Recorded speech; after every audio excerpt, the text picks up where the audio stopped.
ISKCON হচ্ছে হিন্দুত্ববাদ প্রচার করার একটি সংগঠন, যেই সংগঠনের জন্ম হয়েছে 1966 সালে আমেরিকার নিউ ইয়র্ক সিটিতে। যেই সংগঠন শুরু হওয়ার পর থেকে একটি সংগঠন পরিচালনার জন্য যত ফিনান্সিয়াল সাপোর্ট প্রয়োজন সে সকল ফিনান্সিয়াল সাপোর্ট দিয়েছে ইসরায়েল। তাইলে জন্ম হয়েছে আমেরিকায়, মতাদর্শ ভারতের উগ্রবাদ, আর পয়সা দিচ্ছে ইসরায়েল। তাইলে তিন দেশীয় শয়তানের যেই ধারা সেটা ইসকনের মধ্যে আছে। কথা কি বোঝাতে পেরেছি? ইসকন তারা মূলত যেই থিওরি লালন করে, ইসকন হচ্ছে international society for Krishna consciousness, অর্থাৎ শ্রীকৃষ্ণের মতবাদকে তারা ছড়িয়ে দিতে চায়। তাদের প্রথম স্লোগান ছিল হরে কৃষ্ণ, এই স্লোগানই তারা দিত। কিন্তু হঠাৎ করে বিগত 10-15 বছরে আমরা দেখলাম বাংলাদেশে ইসকনের সদস্যরা হরে কৃষ্ণ স্লোগানটাকে বাদ দিয়েছে। হরে কৃষ্ণ স্লোগানকে বাদ দিয়ে এমন একটা স্লোগানকে বাছাই করেছে তাদের জন্য, যেই স্লোগান মূলত ভারতের কট্টরপন্থী হিন্দুরা মুসলমানদেরকে মারার সময় তোলে। ওই স্লোগানটি হচ্ছে জয় শ্রীরাম। জন্ম হইল কিন্তু শ্রীকৃষ্ণের মতবাদ প্রচার করার জন্য। প্রথম স্লোগান হরে কৃষ্ণ, কিন্তু হঠাৎ করে হরে কৃষ্ণ বাদ দিয়ে জয় শ্রীরাম স্লোগানকে তারা মুখে তুলে নিল, এবং তারা প্রত্যক্ষ পরোক্ষভাবে আরএসএস এর মাধ্যমে পরিচালিত হয়। দিল্লির এজেন্ডা তারা বাস্তবায়ন করতে চায়। ইসকনের মূল টার্গেট হচ্ছে বাংলাদেশের সাধারণ হিন্দুদেরকে মুসলমানদের সাথে সাংঘর্ষিক একটা পর্যায়ে দাঁড় করিয়ে দেওয়া, যেন হিন্দু এবং মুসলমানদের সাম্প্রদায়িক দাঙ্গা বেঁধে যায়, হিন্দু এবং মুসলমানদের যেন রায়ট তৈরি হয়ে যায়, বাংলাদেশের পরিবেশ পরিস্থিতিকে অস্থিতিশীল করে চট্টগ্রামকে বিচ্ছিন্ন করে ভারতের অঙ্গরাজ্য বানাবার জন্য কাজ করে ইসকন। তাদের যে নীল নকশা, এই নীল নকশা কি কোনোদিন বাস্তবায়ন করতে দেওয়া যেতে পারে? কথা বলেন, যাবে? এজন্য এখন সারা দেশে আওয়াজ উঠেছে একযোগে, ইসকনকে বাংলাদেশ থেকে নিষিদ্ধ করে দেওয়া হোক। আপনারা কি রাজি আছেন? ইসকনকে বাংলাদেশ থেকে নিষিদ্ধের স্লোগান গোটা বাংলাদেশ থেকে আওয়াজ উঠেছে একযোগে। ইসকনের মতো হিন্দুত্ববাদ প্রচারকারী এই উগ্রপন্থী সংগঠনকে নিষিদ্ধ করে দিতে হবে। এবং এই প্রশ্নে বিএনপি, জামাত, জাতীয় পার্টি, হেফাজত, খেলাফত সকল বড় বড় দলকে একমত পোষণ করে আওয়াজ তুলতে হবে। যদি কোনো রাজনৈতিক দল চিন্তা করে এই মুহূর্তে আমরা যদি ইসকন নিষিদ্ধের দাবি তুলি, তাইলে আগামী নির্বাচনে হয়তো ভারত আমাদেরকে সাপোর্ট দিবে না, তাহলে এটা তারা সবচেয়ে বড় ভুল করবে। আমরা দেখতে পাচ্ছি কথা শুধু আমরাই বলি, আওয়াজ শুধু আমরাই তুলি। বড় বড় রাজনৈতিক দল যারা আগামীতে দেশ শাসন করার স্বপ্ন দেখছে, যারা আটঘাট বেঁধেছে, আমাদের প্রত্যেকটা মাহফিলের আগে অন্তত ভিক্ষুকের মতো 5টা মিনিট চেয়ে তারা নিচ্ছে। কারণ তারা ভালো করেই জানে হুজুর যদি এখানে না আসে হাজার হাজার মানুষ হবে না, আমার ডাকে হুজুরকে বসায় রেখে অন্তত 5টা মিনিট নিজের দলের প্রচার করে দেয়। হ্যাঁ দাঁড়ান, আপনি আমার আগে কথা বলেন, আমার আপত্তি নাই। তবে হ্যাঁ ভাই, কথা বলবেন আল্লাহর ওয়াস্তে, ইমানের দাবিতে কথা বলেন। ইসকন নিষিদ্ধের পক্ষে আপনি আওয়াজ তোলেন। তারা ভয় পাচ্ছে এখন যদি আমরা ইসকন নিষিদ্ধের কথা বলি, তাহলে আমাদেরকে যদি ভারত সাপোর্ট না করে আমরা ক্ষমতায় যেতে পারবো না। ও ভাই, ভারত তো মানে ক্ষমতায় নিতে পারবে না। ভারত যদি ক্ষমতায় নিতে পারত, ভারত যদি ক্ষমতায় রাখার মালিক হতো, বিগত স্বৈরাচারের পতন কিয়ামতের আগেও হতো না। এজন্য বাংলাদেশে কারা ক্ষমতায় যাবে আর কারা ক্ষমতা থেকে নামবে সেটা ভারত ঠিক করবে না, আমেরিকা ঠিক করবে না, সেটা ঠিক করবে বাংলাদেশের 18 কোটি মানুষ। আর 18 কোটি মানুষের একটাই দাবি, হিন্দু, মুসলমান, বৌদ্ধ, খ্রিস্টান সব বাদ দিয়ে 18 কোটি মানুষের একটাই দাবি, ওই দাবি হচ্ছে ইসকনকে নিষিদ্ধ করে দেওয়া হোক। ঠিক কিনা? রংপুরে গিয়েছিলাম গত সপ্তাহে, এই সপ্তাহে অর্থাৎ যে জুমাটা আমি ছিলাম না, গত জুমায় দিনাজপুর থেকে এরপরে শনিবারে মাহফিল করলাম রংপুরের ওখানে। সেখানে রংপুরের একটা ছেলে শহীদ হয়ে গেছিল 24-এর আন্দোলনের প্রথমে, নামটা মনে আছে? আবু সাইদের বাড়িতে ছিল আমার মাহফিল। আবু সাইদের বাড়িতে মাহফিল করতে গিয়ে সেখানে আমি বললাম যে দেখেন, আবু সাইদের রক্তে এক লেলিহান বিভীষিকা তৈরি হয়েছিল। আবু সাইদের রক্ত ছিল বিষাক্ত, ওই বিষাক্ত রক্তের দ্বারা 16 বছরের স্বৈরাচার নিঃশেষ হয়ে গেছে। আবু সাইদের রক্তের দ্বারা স্বৈরাচার যেভাবে পতন হয়েছে, আমাদের বিশ্বাস শহীদ সাইফুল ইসলাম আলিফ, যাকে চট্টগ্রামে জবাই করা হয়েছে, আলিফের রক্তের দ্বারা বাংলাদেশ ইসকনের কবর হবে। পার পাবা না। জবাই করেছ আমার ভাইকে, তোমরা জবাই করেছ, ইসকনের কবর রচিত করার আগ পর্যন্ত আমরা থামবো না, ঠিক কিনা? আমরা আপনাদেরকেও দাবি জানাই, ইসকন নিষিদ্ধ করার জন্য যদি আমাদেরকে আরো বড় লড়াইয়ের প্রস্তুতি নিতে হয়, সেটা নেওয়ার জন্য আমরা প্রস্তুতি আছি না নাই? কথা তো সব বলা যায় না, আপনাদেরকে অল্প করে বলে দিয়ে যাই। ইসকন তারা এখন চাচ্ছে হিন্দু এবং মুসলমানদের মধ্যে সাম্প্রদায়িক দাঙ্গা বাঁধাতে। আজকে সাধারণ হিন্দুদের কোনো দোষ নাই, আপনার সমাজের সাধারণ হিন্দুদের কোনো দোষ নাই, কারণ আপনার সমাজের সাধারণ হিন্দুরা তারা কখনো আপনাকে উস্কানি দেয় না, আপনিও তাদেরকে উস্কানি দেন না। একই সাথে বসবাস, একই সাথে ব্যবসা বাণিজ্য, কোনো সমস্যা নাই, আমরা এক কাতারে দাঁড়িয়ে থাকবো। ইসকন চাচ্ছে মূলত এখন সাধারণ হিন্দুদেরকে মোটিভেটেড করে, তাদেরকে ভুল ভাল বুঝিয়ে তাদেরকে ইসকন বোঝাতে চাচ্ছে, হিন্দুরা তোমরা আমাদের সাথে যোগ দাও, দল গঠন করো, আমরা আলাদা হয়ে দাঁড়িয়ে যাব, আমরা চট্টগ্রামকে আলাদা করে নিয়ে যাব। সাধারণ হিন্দু ভাইদেরকে বলি, আল্লাহর বস্তে ইসকনের পাতা ফাঁদে পা দিও না, নয়তো আমও যাবে সালাও যাবে। কারণ ইসকন সাধারণ হিন্দুদের জন্য কাজ করে না, ইসকন কাজ করে দিল্লির স্বার্থকে রক্ষা করার জন্য। ইসকন যদি সাধারণ হিন্দুদের পক্ষ হয়ে কাজ করত, বিগত 16 বছরে হিন্দুদের উপরে কি একটা অত্যাচার হয় নাই? হয় নাই? ইসকন যদি সাধারণ হিন্দুদের অধিকার নিয়ে কাজ করত, তাহলে বিশ্বজিৎকে যখন সোনার ছেলেরা কুপিয়ে মেরেছে, তখন ইসকনের নীরব ছিল কেন? জবাব দাও। ইসকন যদি সাধারণ হিন্দুদের অধিকার নিয়ে কাজ করত, গয়েশ্বর রায়, নিপুণ রায়, তারা হিন্দু না? রিমান্ডে নিয়ে যে 3rd ডিগ্রি দিত, তখন ইসকন চুপ ছিল কেন? কথা নাই। ইসকন যদি সাধারণ হিন্দুদের পক্ষে কাজ করত, তাহলে গত সপ্তাহ 2 জন হিন্দু যুবককে সীমান্তে ভারতের বিএসএফ গুলি করে মেরেছে, ইসকনের কোনো ভূমিকা নাই। ইসকনের নীরবতায় প্রমাণ করে তারা সাধারণ হিন্দুদের জন্য কিচ্ছু করবে না, তারা যা করবে সবটা দিল্লির স্বার্থকে বাস্তবায়ন করার জন্য। বাংলাদেশে বসে দিল্লির স্বার্থ বাস্তবায়ন করবা এমন দালাল বাংলাদেশে আমরা দেখতে চাই। চিন্ময় কৃষ্ণ দাসকে গ্রেফতার করলো প্রশাসন, হুজুররা করছি? মামলা করছি হুজুররা? না, প্রশাসন, রাষ্ট্রপক্ষ তাকে গ্রেফতার করেছে।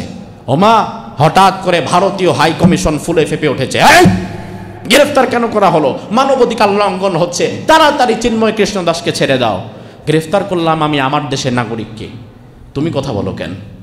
আমার দেশের নাগরিককে গ্রেফতার করায় ভারতীয় হাই কমিশনের যদি জ্বলে, তাইলে বুঝতে হবে যারে ধরা হয়েছে সে মূলত আমার দেশের নাগরিক হইলেও সে দালালি করতো তোমার। নয়তো তুমি কথা বলো কেন? আমার দেশের নাগরিক, আমি যা খুশি তাই করব। ভারতীয় হাই কমিশন কথা বলে কেন? এখনো যদি না বুঝেন, এখনো যদি বিবেককে কাজে না লাগান, আর কবে কাজে লাগাবেন ভাই আমার? বিশ্বাস করো, 56,000 বর্গ মাইলের এই দেশে আমরা মিলেমিশে একত্রে বসবাস করতে চাই। আমাদের মাঝে কোনো হিংসা নাই, বিদ্বেষ নাই, আমরা ধর্মে কর্মে আমরা আমাদের মতো থাকতে চাই। কিন্তু আমাদেরকে কেউ যদি একবার নাড়িয়ে দেয়, ইসলামের উপর আঘাত করে, মুসলমানদের উপর আঘাত করে, তখন মুসলমানরা কি করতে পারে সেটাও তোমাদেরকে দেখা যাবে। এজন্য ভারতের দিল্লির মদতপুষ্ট ইসকন যদি বর্তমানে বাংলাদেশে কোনো অরাজকতা সৃষ্টি করতে চায়, তারা যদি চায় বাংলাদেশকে একটি অস্থিতিশীল রাষ্ট্র দেখিয়ে গোটা বিশ্বের কাছে বাংলাদেশের ভাবমূর্তি নষ্ট করবে, তাহলে সেটা হতে দেওয়া যাবে না। আমরা মোকাবেলা করব ধৈর্যের সাথে, ঈমানের সাথে, তবে চুপ থেকে না। চুপ থেকে? চুপ থেকে নাকি? না, ধৈর্যের সাথে করব, ঈমানের সাথে করব, তবে চুপ থেকে করব না। কারণ আমার কথা হচ্ছে, ইসকনের উগ্রপন্থী সন্ত্রাসীরা যদি আজ গৌরগোবিন্দ হয়ে যদি আজ ইসকন মাঠে নামে, তাহলে শাহজালালের ভূমিকায় আমাদেরকেও মাঠে নামতে হবে। ইসকন যদি আজ ফেরাউনের ভূমিকায় মাঠে নামে, মূসার ভূমিকায় আমাদেরকে মাঠে নামতে হবে। ইসকন যদি আজকে আবু জাহেলের ভূমিকায় মাঠে নামে, ওমর ফারুকের ভূমিকায়, তা আমাদেরকে রুখে দিতে হবে। ইসকন যদি আজ নমরুদের ভূমিকায় মাঠে নামে, ইব্রাহিমের চেতনায় উজ্জীবিত হয়ে ইসকনের 20 ধাপকে উপড়ে ফেলার জন্য প্রস্তুতি রাখতে হবে। ধৈর্যের সাথে এবং ঈমানের সাথে আমাদেরকে মোকাবেলা করতে হবে, ঠিক কি না? ইসকন নামক যে সংগঠন ওটা বাংলাদেশের বিস্ফোরা, যার জন্ম হয়েছে আমেরিকায়, যার টাকা পয়সা দেয় ইসরায়েল, যা লালন করে ভারতের উগ্রপন্থীদের মতবাদ, এই সংগঠনের কবর অচিরেই বাংলাদেশে রচিত হবে, রচিত হবে, রচিত হবে, এটাই সত্য। তবে আল্লাহ দেখতে চায় সেই সংগঠন ইসকন নিষিদ্ধে তোমার ভূমিকা কি, সেটা তোমার রব দেখতে চায়।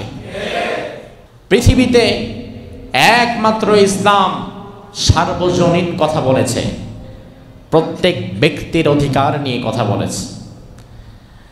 আল্লাহ রাব্বুল আলামিন সূরাতুল মাইদার 32 নম্বর আয়াতের মধ্যে বললেন, মান কাতালা নাফসান বিগাইরি নাফসিন আও ফাসাদিন ফিল আরদি ফাকান্নামা কাতালান নাস জামিআ ومن أحياها فكأنما أحيا الناس جميعا سبحان الله। এর চাইতে সুন্দর কথা পৃথিবীতে আর একটা ধর্ম বলেছে? আপনি আমাকে দেখান। আমার রব আমাকে বলছে, বান্দা সাবধান, মান কাতালা নাফসান বিগাইরি নাফস আও ফাসাদিন ফিল আরদ, জমিনে যদি তুমি সন্ত্রাসবাদ সৃষ্টি করো অথবা অন্যায়ভাবে নিরপরাধ একজন মানুষকে তুমি যদি হত্যা করো, ফাকান্নামা কাতালান নাসা জামিআ, নিরপরাধ একজনের হত্যা করা গোটা দুনিয়ার সকল মানুষকে হত্যা করার শামিল। দেখেন আল্লাহ কি বললেন, নিরপরাধ একজন মুসলমানকে হত্যা করা, এটা আল্লাহ বলেন নাই। নিরপরাধ একজন হুজুরকে হত্যা করা, এটা বলেন নাই। নিরপরাধ একজন ইমানদারকে হত্যা করা, এটা এখানে বলেন নাই। বরং আল্লাহ তাআলা সার্বজনীন কথা বললেন, কাতালান নাস, নাস মানে মানুষ। মানুষের মধ্যে হিন্দু, বৌদ্ধ, খ্রিস্টান, নাস্তিক সবাই আছে না নাই? আল্লাহ বললেন, কেউ যদি নিরপরাধ একজন মানুষকে হত্যা করে, গোটা দুনিয়ার সকল মানুষকে হত্যা করার শামিল সে করে ফেলল। কি চমৎকার কথা আল্লাহর। ফার্স্ট আল্লাহ তাআলা আপনাকে মানুষের হক সম্পর্কে সচেতন করেছেন। এরপরে আল্লাহ বললেন, ওয়ামান আহইয়াহা ফাকান্নামা আহইয়ান নাস জামিআ, আর কেউ যদি একজন নিরপরাধ মানুষকে বাঁচার ব্যবস্থা করে দেয়, তাহলে সে যেন গোটা দুনিয়ার সব মানুষকে বাঁচার ব্যবস্থা করে দিল।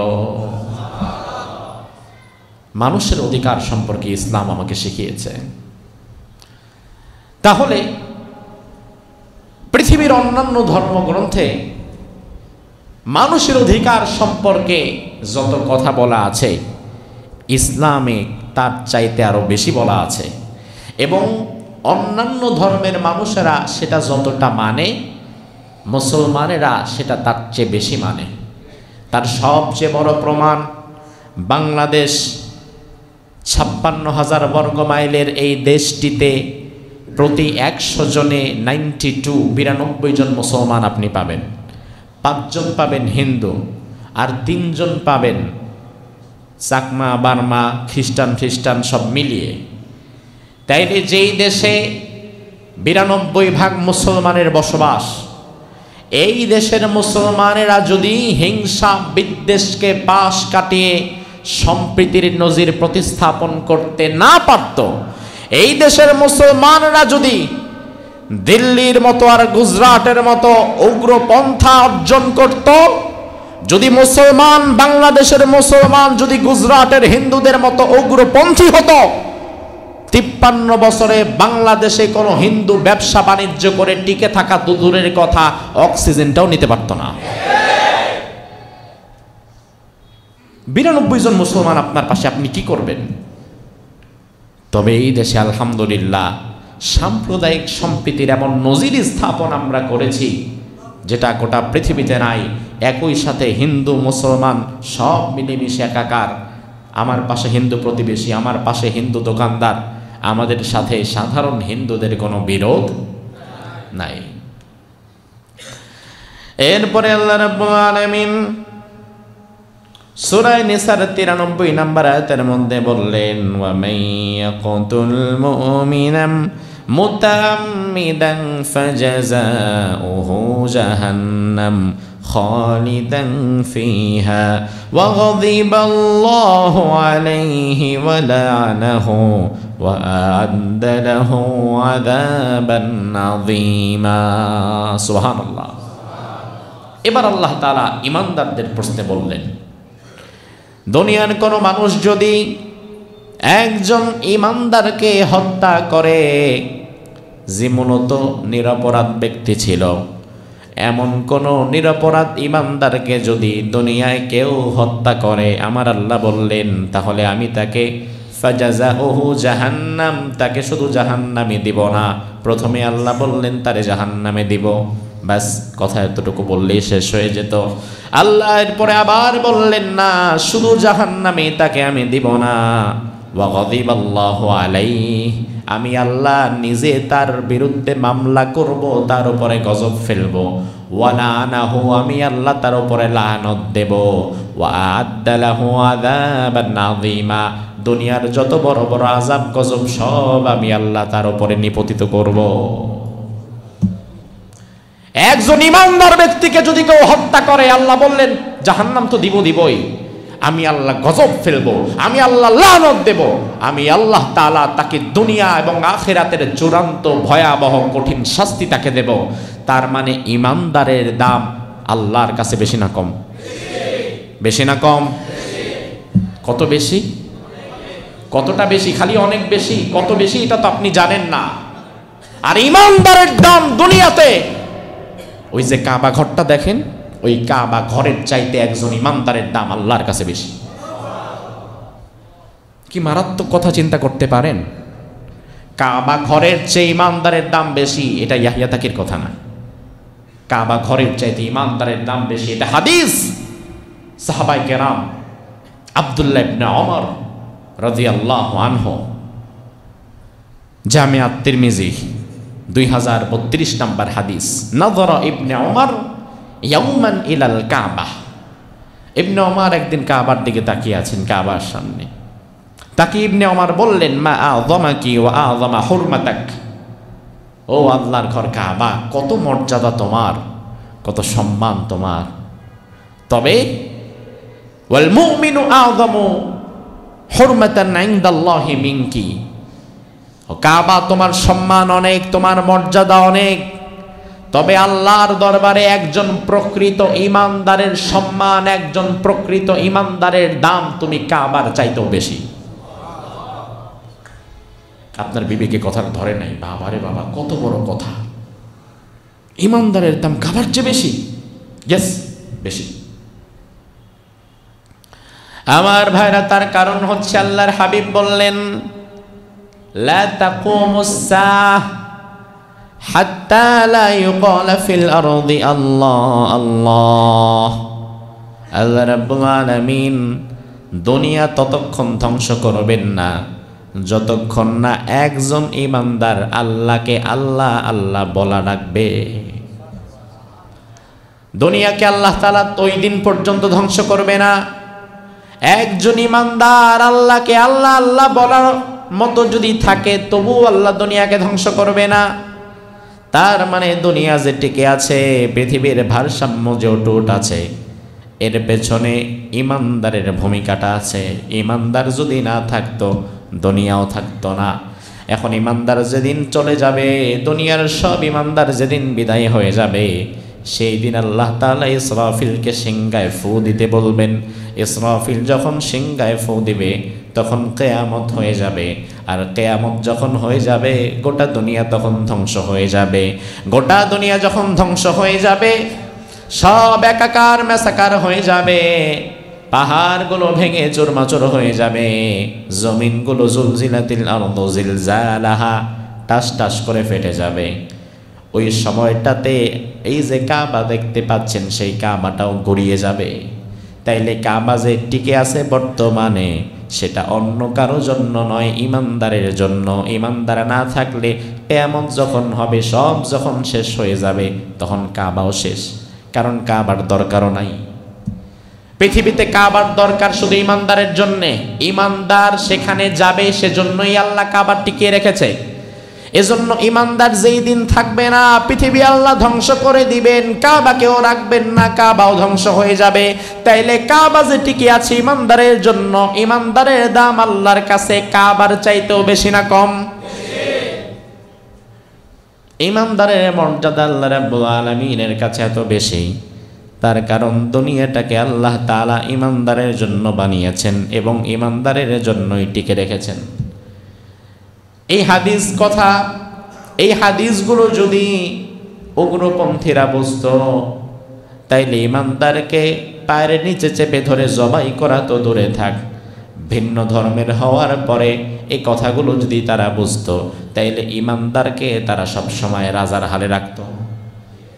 চিন্তা করতো, আরে বাবা, তাদের জন্যই তো আমরা টিকে আছি। কিন্তু এই কথাগুলো মুসলমানই ঠিক মতো বোঝে না। ইমানদারের মর্যাদা মুসলিম দাবিদার এমন ব্যক্তিও ঠিক মতো বোঝে না। বিষয়টা অত্যন্ত কষ্টকর এবং লজ্জাকর। আল্লাহ রাব্বুল আলামিন হাদিসের মধ্যে বললেন, আউয়ালু মা ইউহাসাবু বিহিল আবদু ইয়াউমাল কিয়ামাতিস সালাহ। কিয়ামতের ময়দানে সবার প্রথম বান্দার আমলের দিক থেকে যেই হিসাব নেওয়া হবে, সেই হিসাব হচ্ছে বান্দার নামাজ। কিসের হিসাব? জোরে কম। ভালো করে মনে রাখেন, হাদিসের এতটুকু আপনারা জানেন, বাকি অংশটা অনেকের জানা নাই। একই হাদিসে আল্লাহর হাবিব পরের অংশে বললেন, ওয়া আউয়ালু মা ইউকযা বাইনান নাসি ফিদ দিমা। আল্লাহ রাব্বুল আলামিন বান্দার হিসাবের দিক থেকে সবার আগে যেমন নামাজের হিসাব নিবে, কিন্তু বিচারের ময়দানে নামাজের বিচার প্রথম না করে সবার আগে আল্লাহ তাআলা রক্তের বিচার করবে। রক্তের বিচার মানে হচ্ছে অন্যায়ভাবে আপনি যার রক্ত ঝরিয়েছেন, ওই রক্ত যদি এক ফোঁটাও হয়ে থাকে, ওই রক্তের বিচারটা আল্লাহ সবার আগে করবে, অন্য বিচার না। তার মানে আল্লাহ তাআলা মানুষের রক্ত ঝরানোটা, নিরপরাধ মানুষের রক্ত ঝরানোটা আল্লাহ তাআলা চরমভাবে ঘৃণা করেন। এজন্য সবার প্রথম রক্তের বিচার আল্লাহ সুবহানাহু ওয়া তাআলা দুনিয়ার মানুষের কাছ থেকে গ্রহণ করবে। হিসাব নিবে নামাজের, কিন্তু বিচার করবে রক্তের। নামাজের হিসাবটা প্রথম নিবে, কিন্তু বিচারটা নামাজের না, আগে রক্তের হিসাব দাও। রক্তের বিচার আল্লাহ তাআলা করবেন। সাবধান, আপনার হাতে যেন নিরপরাধ কোনো ব্যক্তির রক্তের দাগ না লেগে যায়, নয়তো জান্নাত আটকে যাবে। নামাজের হিসাব দিয়ে জান্নাত পেতে পারবেন না। আল্লাহর হাবিব সাল্লাল্লাহু আলাইহি ওয়াসাল্লাম সুনানে নাসাই 3987 নম্বর হাদিসের মধ্যে বললেন, লা যাওয়ালুদ দুনিয়া আহওয়ানু ইনদাল্লাহি মিন কতলি রাজুলিন মুসলিমিন। কোন ব্যক্তি যদি দুনিয়ার সব ধ্বংস করে দেয়, সব ধ্বংস করার মতো ক্ষমতা তো দুনিয়ার কারো নাই, তবু আমার আল্লাহ বললেন, কোন ব্যক্তি যদি দুনিয়ার সব কিছু ধ্বংস করে দেয়, দুনিয়ার সব প্রাণীকে হত্যা করে, দুনিয়ার সব গাছপালা কেটে ফেলে, সব পাহাড় সাগর নগর সব যদি ধ্বংসস্তূপে পরিণত করে, তাহলে এটার যতটা গুনাহ হয়, অপরদিকে ওই ব্যক্তি যদি একজন নিরপরাধ মুসলিমের রক্ত ঝরায়, তাইলে গুনাহটা হয় গোটা দুনিয়া ধ্বংস করার চাইতেও আরো বেশি। গোটা দুনিয়া ধ্বংস করার মতো ক্ষমতা তো আপনার নাই, তবুও কথার কথা ধরে নেন, গোটা দুনিয়ার সব কিছু ধ্বংস করে গুড়িয়ে দিলে, সেখানে কাবা শরীফে কিন্তু আছে, সব ধ্বংস করে গুড়িয়ে দিলে যতটা গুনাহ, একজন নিরপরাধ মুসলিমকে হত্যা করা তার চেয়ে জঘন্য গুনাহ রাসূল বলেছেন। আর রাসূলের কথা, তার মানে সরাসরি কার কথা? আল্লাহর কথা। সাবধান আমার ভাইয়েরা। আল্লাহর হাবিব সাল্লাল্লাহু আলাইহি ওয়াসাল্লাম জামিআ তিরমিজির 1398 নম্বর হাদিসের মধ্যে বললেন, লাউ আন্না আহলাস সামাই ওয়া আহলাল আরদ ইশতারাকু ফি দামিম মুমিনিন লাকাব্বাহুমুল্লাহু ফিন্নার। যদি দুনিয়ার সব অধিবাসী এবং আসমানের সব অধিবাসী, আসমানের অধিবাসী বলতে আল্লাহ তাআলা আসমানের ফেরেশতাদের বুঝিয়েছেন। ফেরেশতা যে কত হাজার হাজার কোটি সেটা এক আল্লাহ ছাড়া এই সংখ্যা কেউ জানে না। আমার আল্লাহ বললেন, আসমানের সব ফেরেশতারা মিলে, জমিনের সব মানুষ মিলে একজন নিরপরাধ ব্যক্তিকে যদি হত্যা করে, তাহলে হত্যা করা হবে একজনকে, আর হত্যাকারী যদি হয় আকাশ এবং জমিনের সবাই, যেটা তো অসম্ভব। তবু আল্লাহ বললেন, একজন মানুষকে যদি আসমান এবং জমিনের সবাই মিলে হত্যা করে, লাকাব্বাহুমুল্লাহু ফিন্নার, আমি আল্লাহ তাআলা আসমান এবং জমিনের সবাইরে এক মুঠের মধ্যে এনে এক হাতে জাহান্নামে ফেলে দিব। কি মারাত্মক কথা চিন্তা করতে পারেন? এক মুহূর্ত আল্লাহ ভাববেন না, ফেরেশতারাও যদি এই কাজে থাকে, দুনিয়ার মানুষেরাও যদি থাকে, দুনিয়ার সব মানুষ মিলে তো একজনকে কোনোদিন মারতে পারবে না।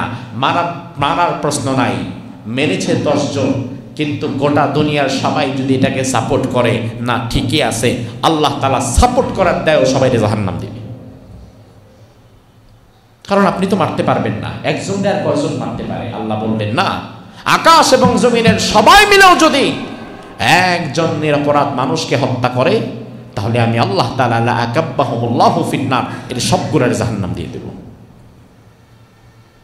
তার মানে নিরপরাধ মানুষের রক্তের দাম আল্লাহর কাছে বেশি না কম? কথা কি বোঝাতে পেরেছি আমি আপনাদেরকে?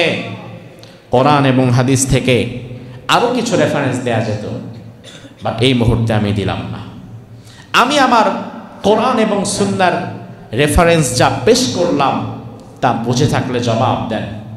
ইসলাম শুধু কি মুসলমানের হকের ব্যাপারে কথা বলেছে, না সবার হকের ব্যাপারে?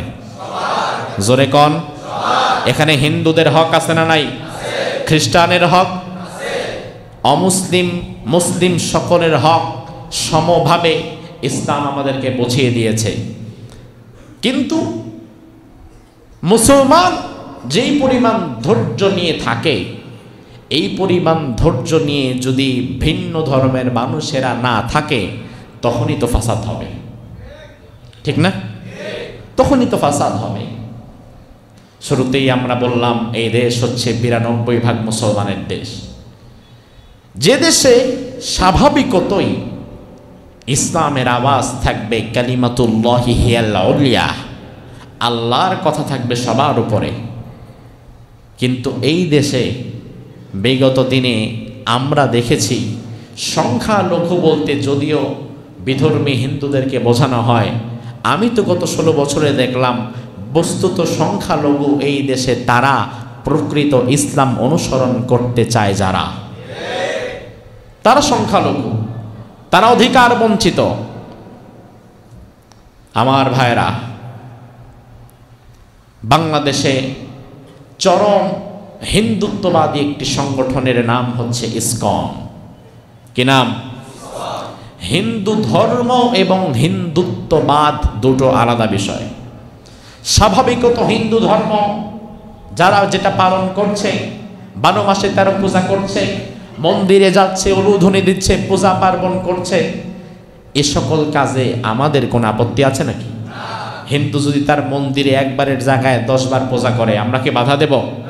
একটার জায়গায় 10টা মূর্তি বানাক, আমরা কি বাধা দেব? না। আপনি আপনার ধর্ম আপনি আপনার জায়গায় পালন করবেন, আমি আমার জায়গায় আমার ধর্ম পালন করব, কোনো সমস্যা নাই। কিন্তু সমস্যা হচ্ছে সেটা যখন এই দেশে কোন এক শক্তি হঠাৎ করে কিছু দল এবং কিছু মানুষদের সহযোগিতায় এনজিওরা যখন চেষ্টা করে এই দেশের জমিনে, যখন তারা হিন্দুত্ববাদকে প্রচার করতে চায় এবং যখন তারা মানুষের মাঝে রায়ট, সাম্প্রদায়িক দাঙ্গা হাঙ্গামা ফাসাদ বাঁধিয়ে দিতে চায়, সমস্যা হয়ে যায় তখন। যার সবচেয়ে বড় প্রমাণ, গত 3 কিংবা 4 দিন আগে শাহজালাল আন্তর্জাতিক বিমানবন্দর থেকে প্রশাসন একজন অপরাধীকে গ্রেফতার করে। নাম হচ্ছে চিন্ময় কৃষ্ণ দাস। প্রশাসন তাকে এয়ারপোর্ট থেকে গ্রেফতার করে। সে বাংলাদেশের স্বাধীনতা সার্বভৌমত্বের বিরুদ্ধে কথা বলেছে, শিশু বলাৎকার সহ জঘন্য কিছু অপরাধের ভিত্তিতে প্রশাসন তাকে গ্রেফতার করেছে। ভালো কথা, গ্রেফতার করে নিয়ে গিয়েছে চট্টগ্রাম আদালতে। দুর্ভাগ্যক্রমে ওই দিন আমার মাহফিলও চট্টগ্রামেই ছিল। চট্টগ্রামে আমার মাহফিল, গত 3 দিন সেখানে আমি ছিলাম।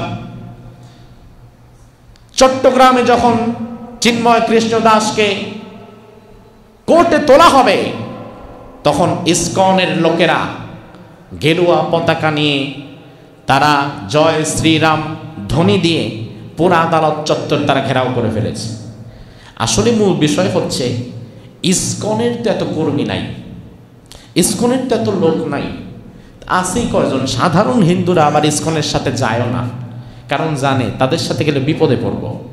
সাধারণ হিন্দুরা তাদের সাথে যায় না। ইসকন সেই সংগঠন, যেই সংগঠন সরাসরি দিল্লির RSS এর মাধ্যমে পরিচালিত হয়। আর বিগত স্বৈরাচার 16 বছর হিন্দুত্ববাদী চরমপন্থী সন্ত্রাসী সংগঠনকে খাইয়ে দাইয়ে পেলে পুষে বড় করে দিয়েছে। এজন্য ইসকন গত 4 দিন আগে চট্টগ্রাম আদালত ঘেরাও করেছে। চিন্ময় কৃষ্ণ দাসকে আদালতে তুলতে দেওয়া হবে না। এটা রাষ্ট্রীয় কতটা অবমাননা।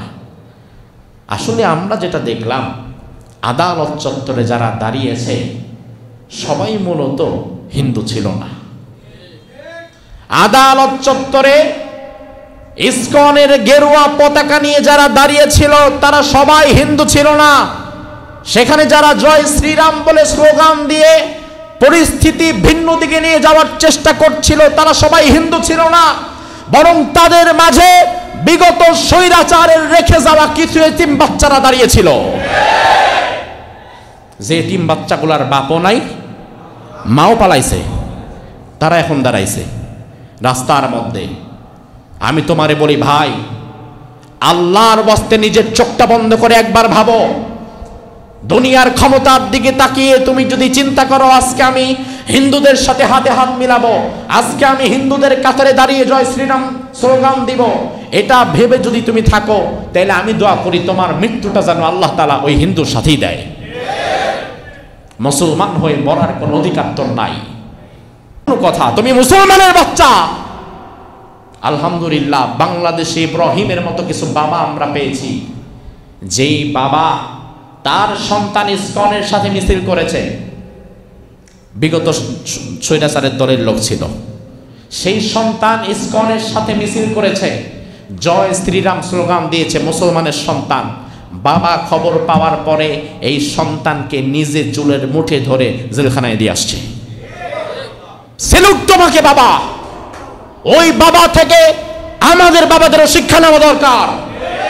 আমার সন্তান যদি দেশ ও জাতির কল্যাণের বিরুদ্ধে কাজ করে, আমার সন্তান যদি ঈমান বিধ্বংসী কাজে লিপ্ত হয়, আমি বাবা হয়ে চুপ করে বসে থাকবো না, আমি নিজে তার ঘাট ধরে তার প্রশাসনের হাতে তুলে দেব।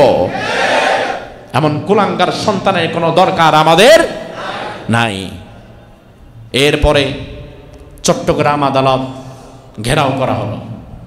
প্রশাসনের কাছ থেকে চিন্ময় কৃষ্ণ দাসকে ছাড়িয়ে নিয়ে যাবে, তারা পারল না। এরপরে ইসকনের লোকেরা চিন্তা করলো, আচ্ছা দেখি রাষ্ট্রপক্ষ থেকে আইনজীবী কাকে দাঁড় করানো হয়, তারে আটকাবার চেষ্টা করব। দেখা গেল আইনজীবী যাকে দাঁড় করানো হয়েছে রাষ্ট্রপক্ষ থেকে চিন্ময় কৃষ্ণ দাসের বিরুদ্ধে, অ্যাডভোকেট সাইফুল ইসলাম আলিফ।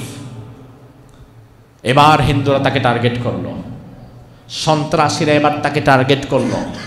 টার্গেট করে আদালত চত্বরের পাশেই দুপুর বেলায়, আমি তখনও চট্টগ্রাম শহর পার হই নাই, আমি তখনও গাড়িতে, শহরে থাকা অবস্থায় আমরা দেখতে পেলাম লাঞ্চ টাইমে আদালত চত্বরের পাশেই মানুষ পশুকে যেমন মাটিতে ফেলে এরপরে জবাই করে, ওই উগ্রপন্থী হিন্দু সন্ত্রাসীরা আমার ভাই সাইফুল ইসলাম আলিফকে পায়ের নিচে চেপে ধরে গরু জবাই করার মতো তার কল্লাটা কেটে দিয়েছে।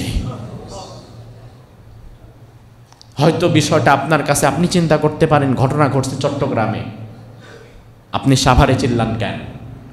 ইয়াহিয়া তাকি তো শুধু সাভারে চিল্লাচ্ছে না, প্রত্যেক দিন বাংলাদেশের যেখানেই যাচ্ছি সেখানেই চিল্লাচ্ছি। তার কারণ হচ্ছে, এই কথাগুলো আপনাদের মাঝে বলার কারণ হচ্ছে, রাসূলুল্লাহ বলেছেন আল মুসলিমুনা কাজাসাদিন ওয়াহিদিন, দুনিয়ার মুসলমান একটা দেহের ন্যায়। এই দেহে মাথায় আঘাত পেলে পা পর্যন্ত খবর হয়ে যায়। পায়ে মশা মশলে পা দিয়ে সেটা মারা হয় না, পা আমার ব্রেনকে সিগন্যাল দেয়, ব্রেন আমার হাতকে সেখানে পাঠিয়ে দেয়।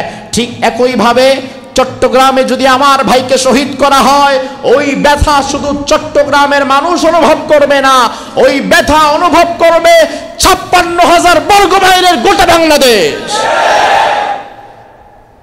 সে আমার ভাই।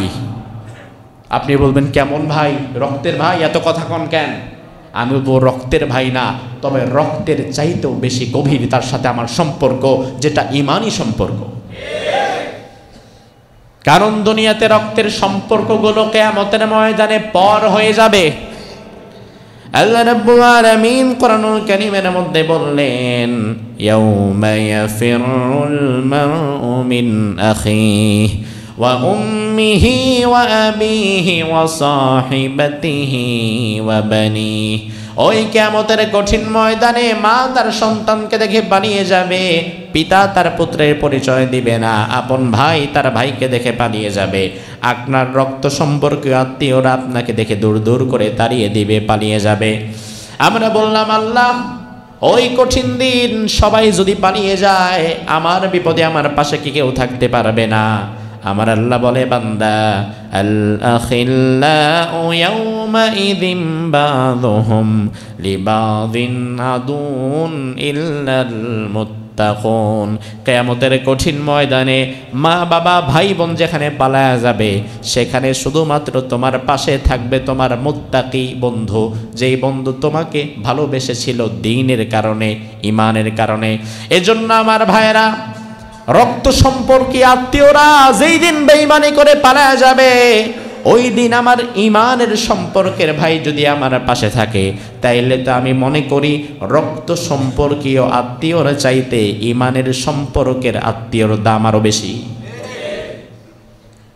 সাইফুল ইসলাম আলিফ আমার তেমন ভাই, তিনিও মুসলমান, আমিও মুসলমান, তিনিও মুমিন, আমিও মুমিন। এই জন্য একজনের জায়গায় আরেকজনের কথা বলার দরকার আছে না নাই?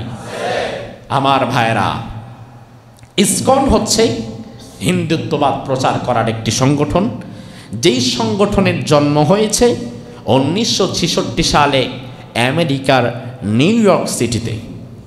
যেই সংগঠন শুরু হওয়ার পর থেকে একটি সংগঠন পরিচালনার জন্য যত ফিনান্সিয়াল সাপোর্ট প্রয়োজন, সে সকল ফিনান্সিয়াল সাপোর্ট দিয়েছে ইসরায়েল। তাইলে জন্ম হয়েছে আমেরিকায়, মতাদর্শ ভারতের উগ্রবাদ, আর পয়সা দিচ্ছে ইসরায়েল। তাইলে তিন দেশীয় শয়তানের যেই ধারা, সেটা ইসকনের মধ্যে আছে। কথা কি বোঝাতে পেরেছি? আমেরিকার শয়তানি, ভারতের কূটনীতি, ভারতের শয়তানি যেটা আছে, ইসরায়েলের শয়তানি, এই তিনটারে মিক্স করে একটা গ্লাসের মধ্যে তৈরি হয়েছে ইসকন। ইসকন তারা মূলত যেই থিওরি লালন করে, ইসকন হচ্ছে international society for Krishna consciousness, অর্থাৎ কৃষ্ণ শ্রীকৃষ্ণের মতবাদকে তারা ছড়িয়ে দিতে চায়। তাদের প্রথম স্লোগান ছিল হরে কৃষ্ণ, এই স্লোগানই তারা দিত। কিন্তু হঠাৎ করে বিগত 10-15 বছরে আমরা দেখলাম বাংলাদেশে ইসকনের সদস্যরা হরে কৃষ্ণ স্লোগানটাকে বাদ দিয়েছে। হরে কৃষ্ণ স্লোগানকে বাদ দিয়ে এমন একটা স্লোগানকে বাছাই করেছে তাদের জন্য, যে স্লোগান মূলত ভারতের কট্টরপন্থী হিন্দুরা মুসলমানদেরকে মারার সময় তোলে। ওই স্লোগানটি হচ্ছে জয় শ্রীরাম। জন্ম হইল কিন্তু শ্রীকৃষ্ণের মতবাদ প্রচার করার জন্য। প্রথম স্লোগান হরে কৃষ্ণ, কিন্তু হঠাৎ করে হরে কৃষ্ণ বাদ দিয়ে জয় শ্রীরাম স্লোগানকে তারা মুখে তুলে নিল, এবং তারা প্রত্যক্ষ পরোক্ষভাবে আরএসএস এর মাধ্যমে পরিচালিত হয়। দিল্লির এজেন্ডা তারা বাস্তবায়ন করতে চায়। ইসকনের মূল টার্গেট হচ্ছে বাংলাদেশের সাধারণ হিন্দুদেরকে মুসলমানদের সাথে সাংঘর্ষিক একটা পর্যায়ে দাঁড় করিয়ে দেওয়া, যেন হিন্দু এবং মুসলমানদের সাম্প্রদায়িক দাঙ্গা বেঁধে যায়, হিন্দু এবং মুসলমানদের যেন রায়ট তৈরি হয়ে যায়, বাংলাদেশের পরিবেশ পরিস্থিতিকে অস্থিতিশীল করে চট্টগ্রামকে বিচ্ছিন্ন করে ভারতের অঙ্গরাজ্য বানাবার জন্য কাজ করে ইসকন। তাদের যে নীল নকশা, এই নীল নকশা কি কোনোদিন বাস্তবায়ন করতে দেওয়া যেতে পারে? কথা বলেন, যাবে? এজন্য এখন সারা দেশে আওয়াজ উঠেছে একযোগে, ইসকনকে বাংলাদেশ থেকে নিষিদ্ধ করে দেওয়া হোক। আপনারা কি রাজি আছেন? ইসকনকে বাংলাদেশ থেকে নিষিদ্ধের স্লোগান গোটা বাংলাদেশ থেকে আওয়াজ উঠেছে একযোগে। ইসকনের মতো হিন্দুত্ববাদ প্রচারকারী এই উগ্রপন্থী সংগঠনকে নিষিদ্ধ করে দিতে হবে। এবং এই প্রশ্নে বিএনপি, জামাত, জাতীয় পার্টি, হেফাজত, খেলাফত সকল বড় বড় দলকে একমত পোষণ করে আওয়াজ তুলতে হবে। যদি কোনো রাজনৈতিক দল চিন্তা করে এই মুহূর্তে আমরা যদি ইসকন নিষিদ্ধের দাবি তুলি, তাইলে আগামী নির্বাচনে হয়তো ভারত আমাদেরকে সাপোর্ট দিবে না, তাহলে এটা তারা সবচেয়ে বড় ভুল করবে। আমরা দেখতে পাচ্ছি কথা শুধু আমরাই বলি, আওয়াজ শুধু আমরাই তুলি। বড় বড় রাজনৈতিক দল যারা আগামীতে দেশ শাসন করার স্বপ্ন দেখছে, যারা আটঘাট বেঁধেছে, আমাদের প্রত্যেকটা মাহফিলের আগে অন্তত ভিক্ষুকের মতো 5টা মিনিট চেয়ে তারা নিচ্ছে। কারণ তারা ভালো করেই জানে হুজুর যদি এখানে না আসে হাজার হাজার মানুষ হবে না, আমার ডাকে হুজুরকে বসায় রেখে অন্তত 5টা মিনিট নিজের দলের প্রচার করে দেয়। হ্যাঁ দাঁড়ান, আপনি আমার আগে কথা বলেন, আমার আপত্তি নাই। তবে হ্যাঁ ভাই, কথা বলবেন আল্লাহর ওয়াস্তে, ইমানের দাবিতে কথা বলেন। ইসকন নিষিদ্ধের পক্ষে আপনি আওয়াজ তোলেন।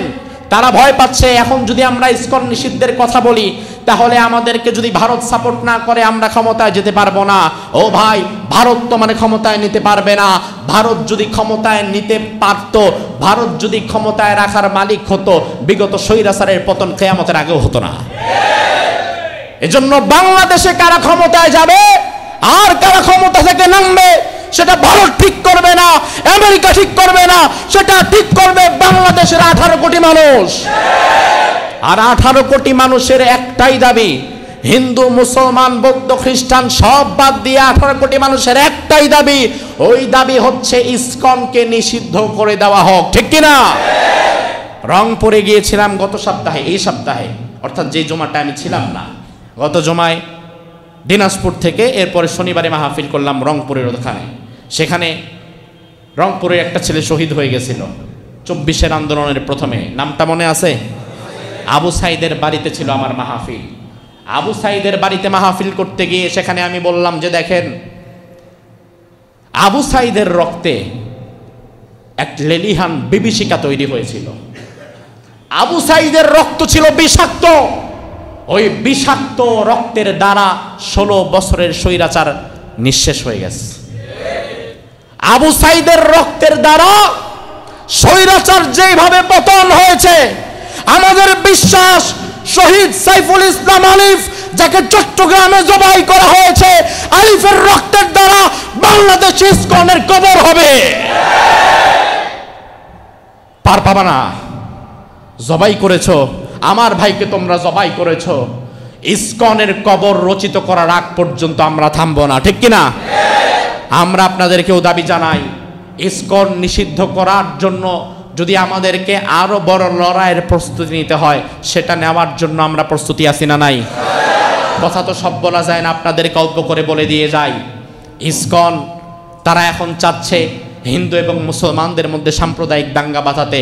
আজকে সাধারণ হিন্দুদের কোনো দোষ নাই, আপনার সমাজের সাধারণ হিন্দুদের কোনো দোষ নাই।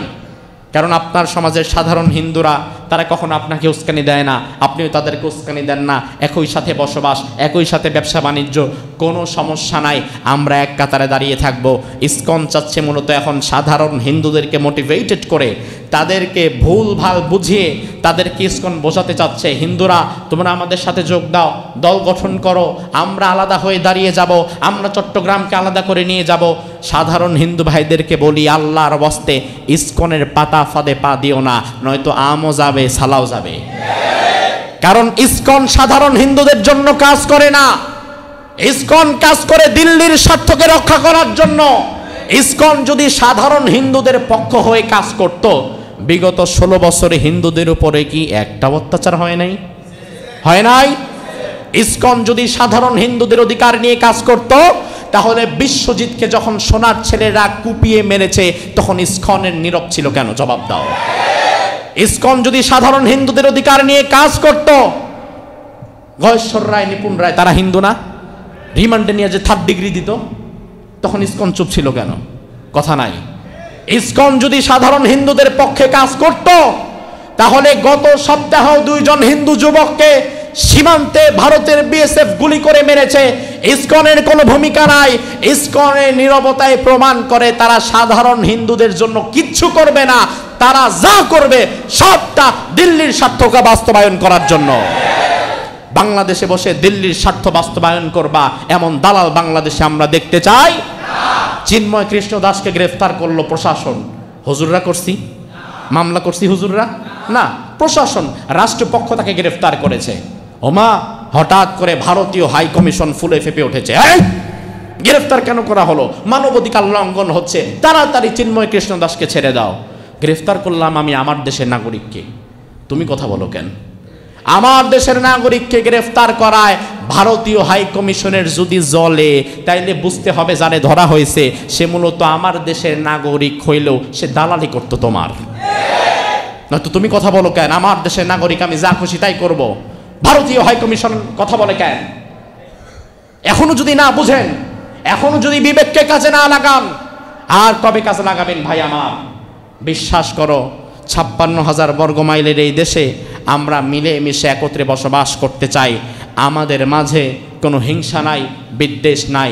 আমরা ধর্মে কর্মে আমরা আমাদের মতো থাকতে চাই। কিন্তু আমাদেরকে কেউ যদি একবার নাড়িয়ে দেয়, ইসলামের উপর আঘাত করে, মুসলমানদের উপর আঘাত করে, তখন মুসলমানরা কি করতে পারে সেটাও তোমাদেরকে দেখা যাবে।